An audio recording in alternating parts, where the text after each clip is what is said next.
All right, so you must have the chart book with you.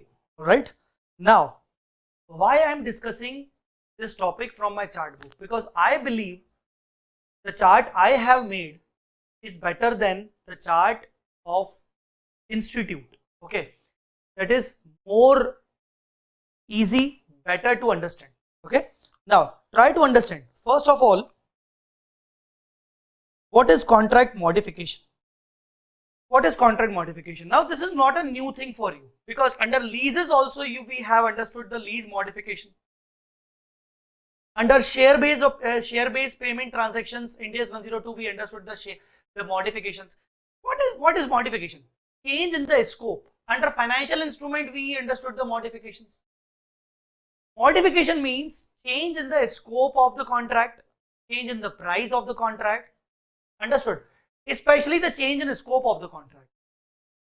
Suppose initially there was a contract with a customer that I will provide to my customer 50 computer laptops, 50 laptops.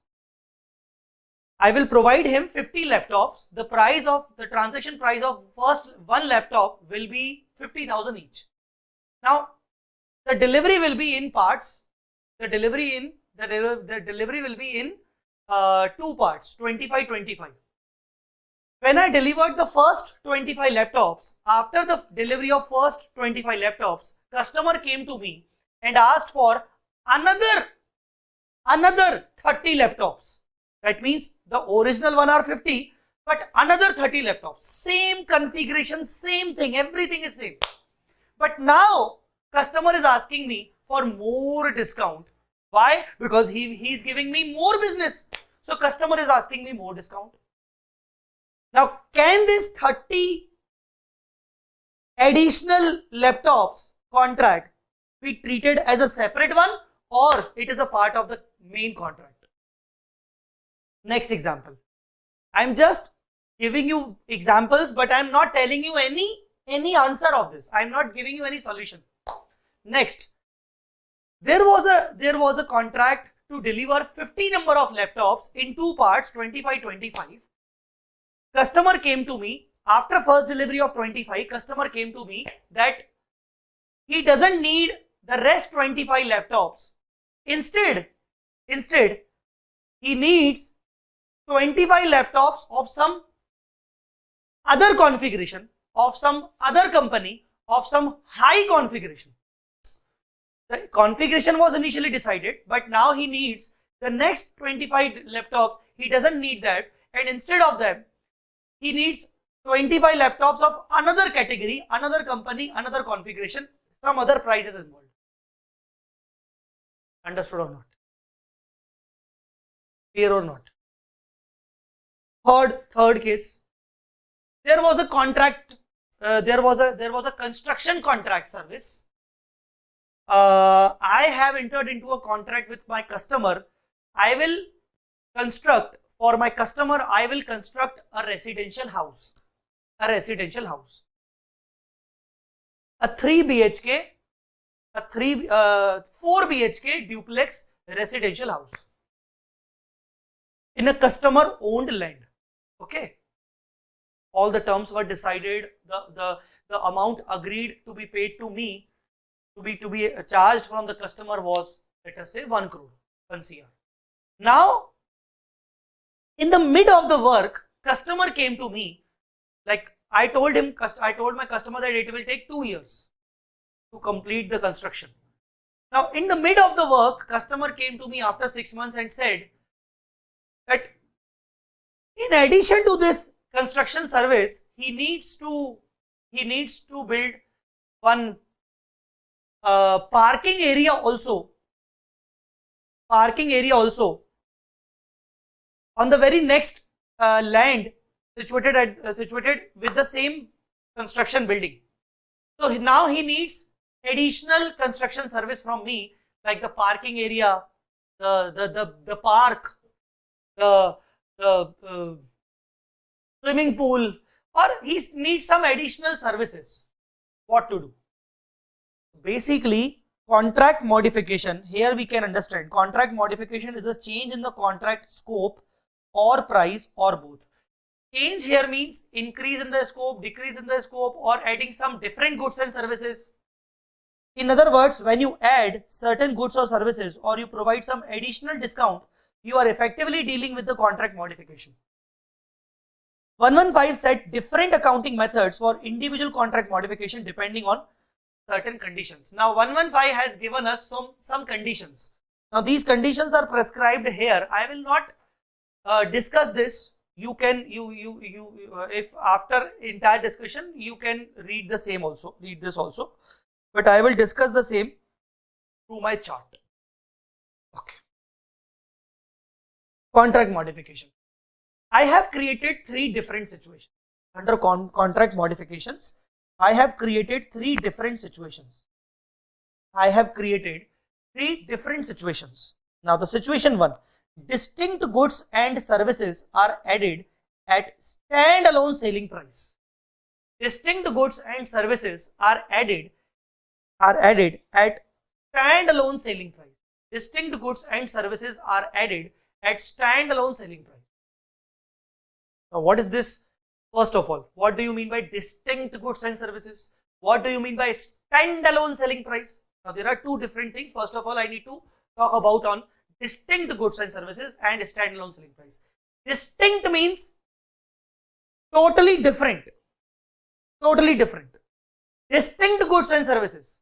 That means the goods and services which are part of the original contract are totally different from these additional goods and services. Like suppose customer came to me in that laptop wala example. Customer agreed with the customer to supply 50 number of laptops in two deliveries, 25. Now after first delivery of 25, customer came and asked for CCTV camera. Now he needs 50 laptop. He needs 50 laptop. Still, but once again customer came to me and asked for CCTV camera. 100 number of CCTV camera he required. Same customer, he required 100 number of CCTV camera. I offered the price for that camera and the price is not affected because of the original contract. The price is not affected.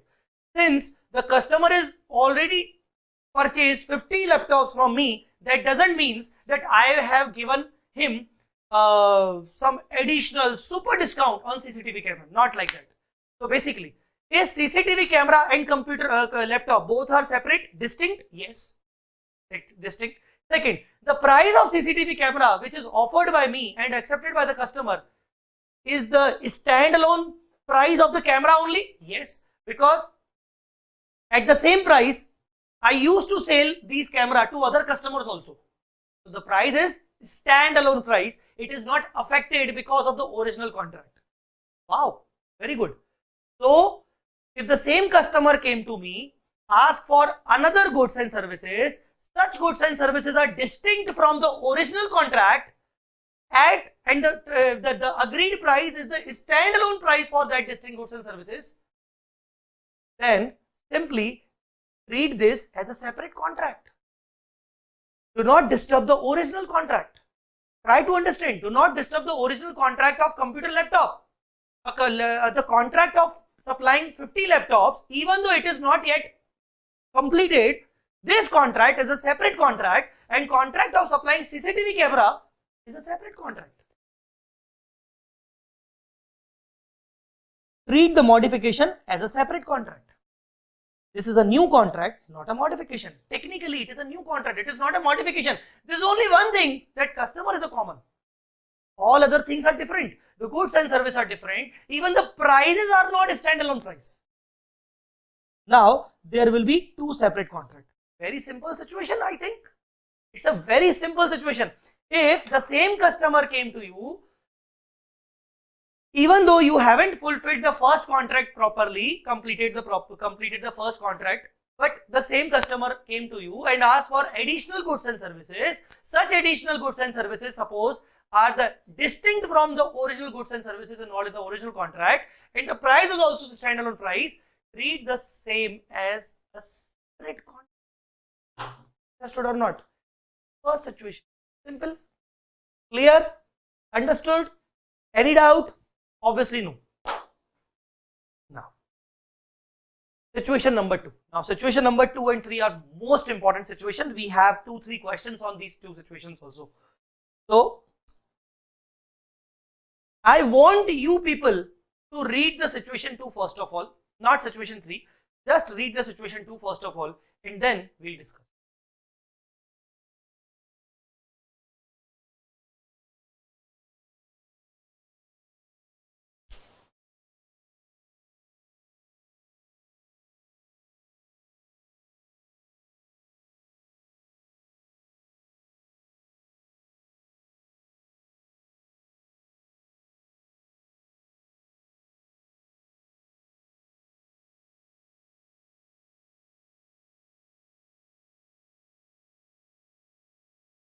Yes. Have you read that?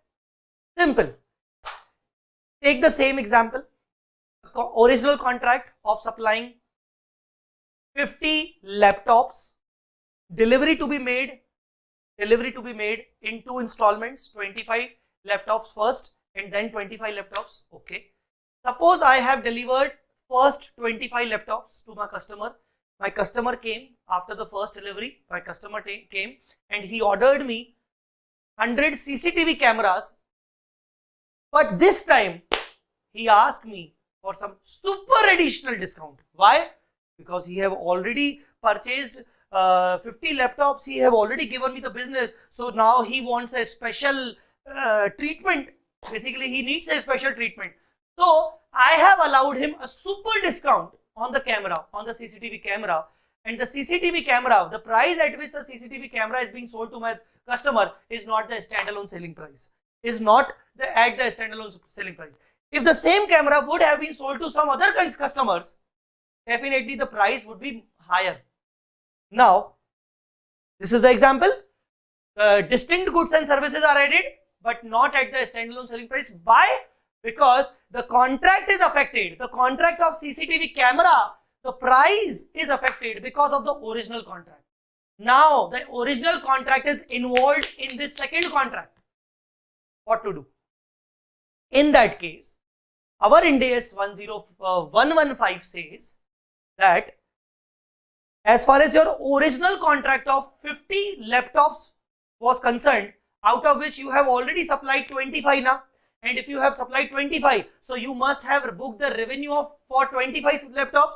So terminate the contract, terminate the original contract. Yes, terminate the original contract, create a new contract to supply 2 different things. 25 laptops which were remaining in the original contract and 100 CCTV camera. Now try to understand. Ind AS 115 says, since the standalone price was affected, the standalone price of additional goods was affected, you need to terminate the original contract even though all the goods and services are not yet delivered from the original contract. Terminate the original contract.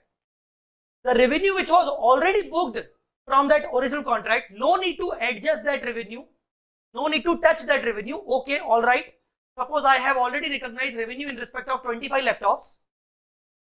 Understood or not? Understood or not? Now leave that, terminate the original contract. Now create a new contract. In that contract, there are 2 performance obligations. The one is to supply 25 laptops from original contract, supply original laptop. Understood? Supply of 25 more laptops and supply of 100 CCTV cameras. Understood or not? Make a new contract. Make a new contract. So what is written? Terminate the original contract. That is, we shall assume that original contract is over as on the date of modification and goods and supplied till date are done. Sir, but we haven't supplied all the goods and services. Not an issue. Create a new contract, and whatever the pending goods and services are which are to be supplied will become a part of the new contract. Revenue already recognized shall not be adjusted. Okay, no need to disturb any revenue which is already recognized. Now create a new contract for remaining goods and services to be supplied, even though it includes old goods and service still to be supplied from the original contract. Prospective treatment for new contract. Prospective treatment for the new contract. Now we must have one example on that.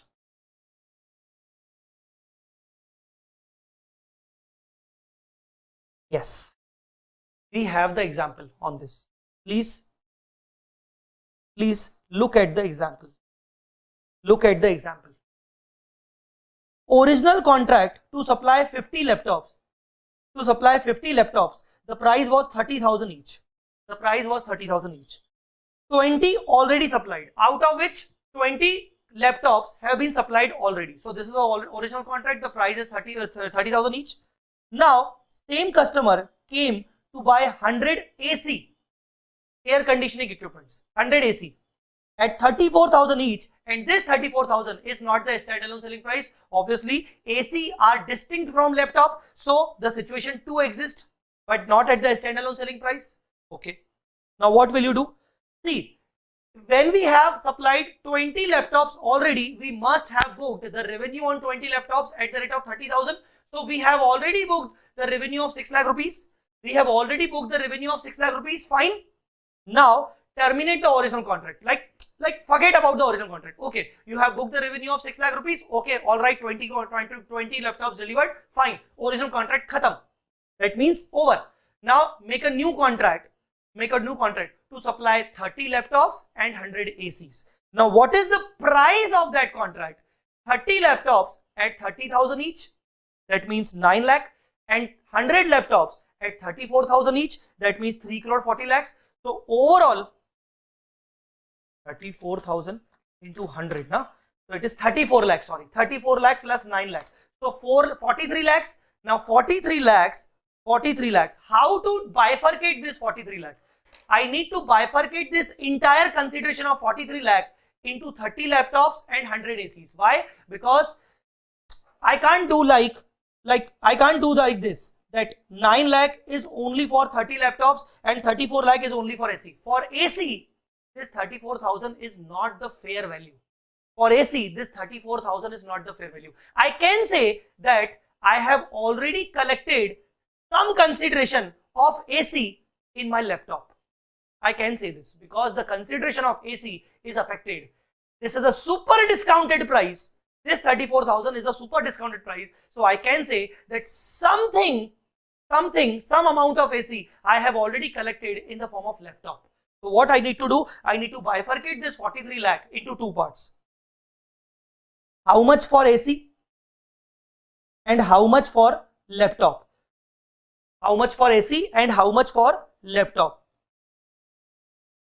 It is 40 is to 10.5. Now what is this 40 is to 10.5? Suppose the standalone price of AC was 40,000.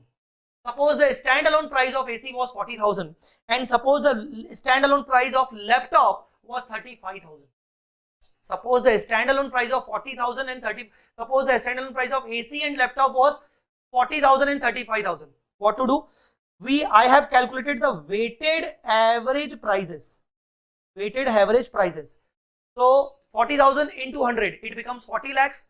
35,000 into 30, it becomes 10 lakh 50,000. So this 40 is to 10.5 becomes the ratio to allocate this 43 lakh. What I need to do? I need to allocate this 43 lakh into the AC part, AC wala supply, and the laptop supply. So I have allocated this 43 lakh into 2 parts. 40 is to 10.5. So 34 lakh 5,940 becomes the value of AC supply, and 8 lakh 94,059 becomes the value of laptop supply. If we divide it by number of units, the per unit value becomes 34,059 rupees and 29,802 rupees. That means 59 rupees extra. 59 rupees extra I have already collected from my what I can say, from my laptop supply. So what I need to do? The price per AC will become this for my recognition purpose. See, I am not charging these prices from my customer. Try to understand. I have charged 34,000 from my customer and 30,000 from my customer for the laptop. But I will record the AC sale and laptop sale at these rates only. Suppose now out of 30 laptops, I have supplied 10 more laptops. So the sale for 10 more laptops will be booked at 29,802. Suppose out of 100 AC, I have supplied 40 ACs in first lot. So I will book the sale of 40 AC at this rate only. This is the thing I wanted to tell you. Whether I have disturbed the earlier recognized revenue? No. That was the revenue from original contract. The original contract has been terminated. That's all. Understood? So what we need to do? We need to make a calculation like this. So no need to disturb the earlier recognized revenue, terminate the original contract, make a new contract. In that new contract, there may be more than one performance obligations like AC and laptop. Now calculate the revised rates for those performance obligations. How to calculate? Based on the ratio of standalone selling prices. Simple. The total consideration to be subdivided in the ratio of standalone selling prices. Simply. So do you want to write this?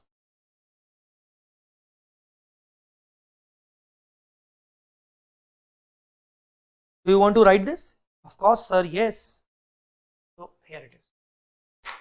You can write this. You can write this right now.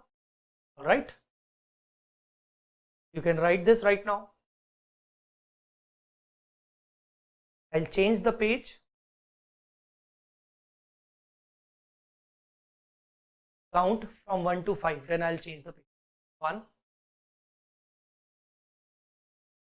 2, 3, 4, 5.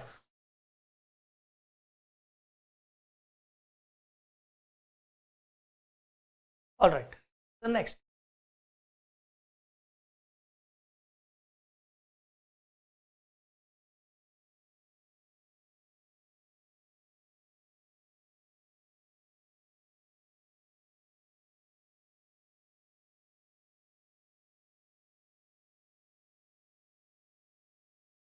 All right.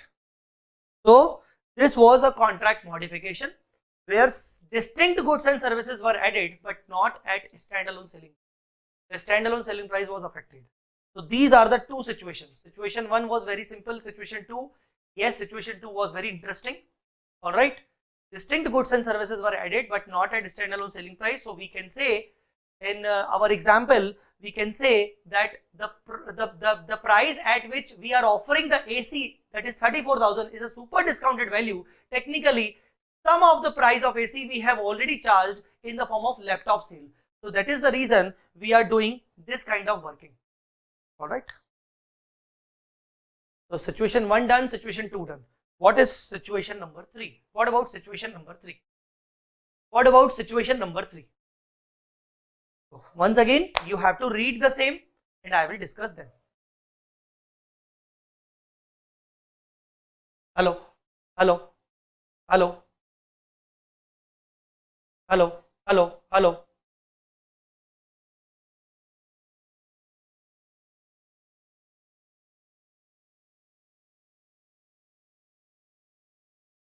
Hello.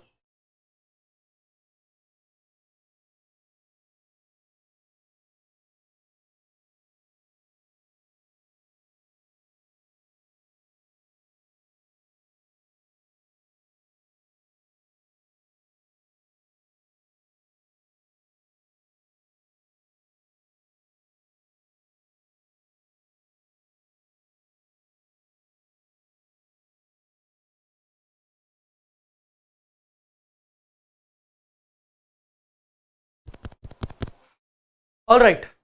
Situation number 3. Distinct goods are added, not standalone selling price was the situation number 2. Same goods are added, are increased or decreased, no distinct goods and services. The goods and services are not distinct. Like original contract was to supply the laptop, 50 number of laptops. After supplying the first lot of 25, customer came to me, asked for another 30 or reduces the 10. Like came to me, asked that now he doesn't need rest 25 or out of rest 25 he doesn't need 10, he need only 15. Decrease or increase with or without the standalone selling price. Here the relevance of selling price, standalone selling price doesn't matter. Whether the selling price may be standalone or not, if the goods and services are added or decreased which are not distinct, simply the situation 3 will work.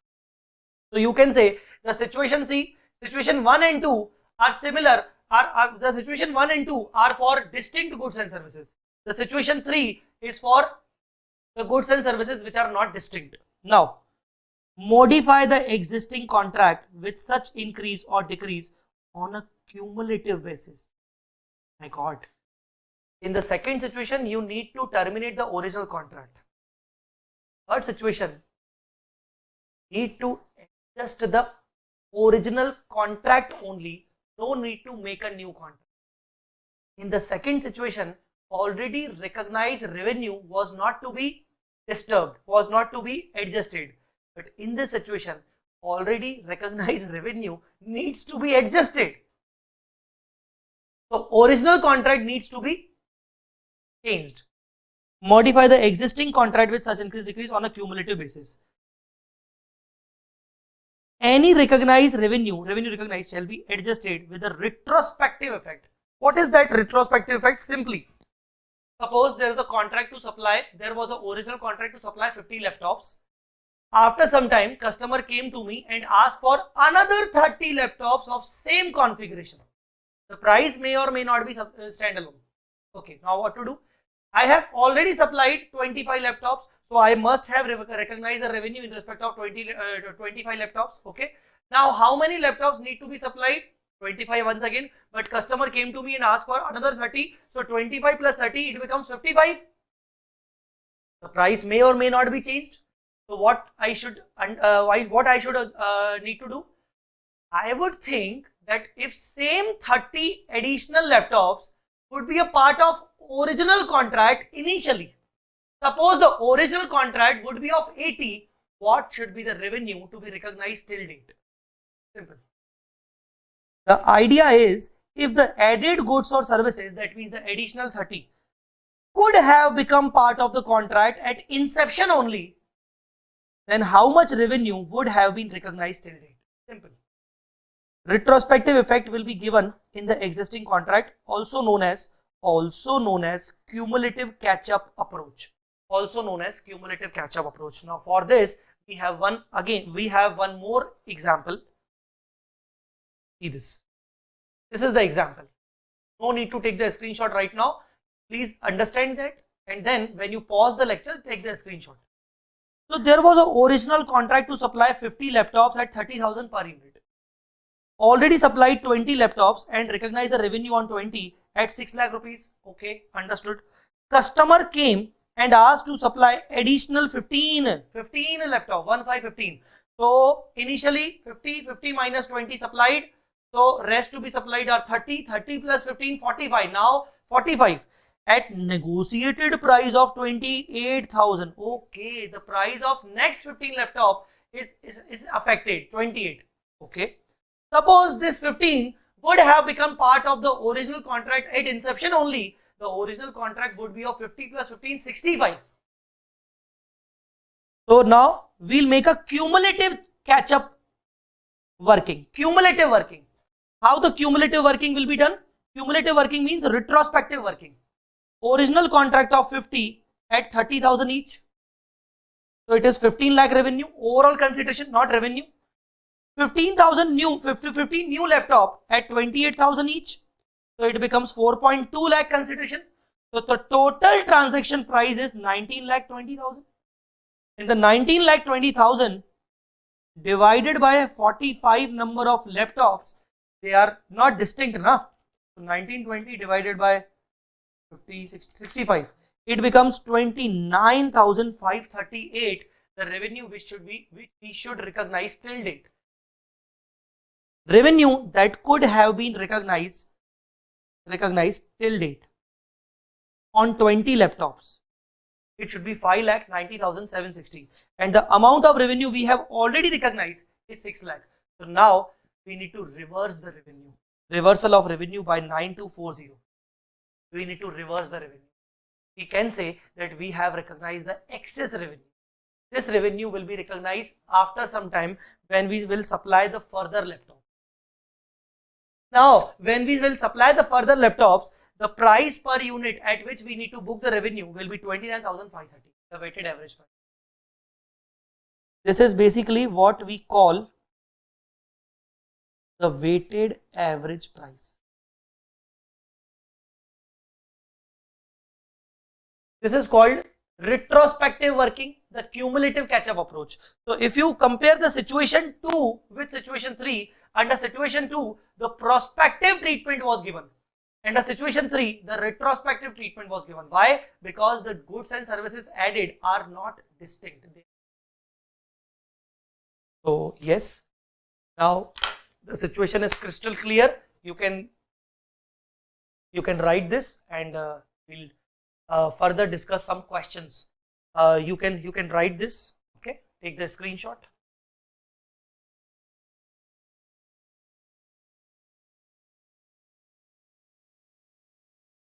One, two, three, 4, 5.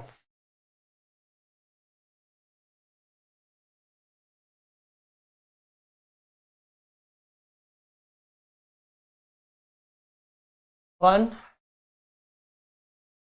2, 3, 4, 5. All right. This was modification.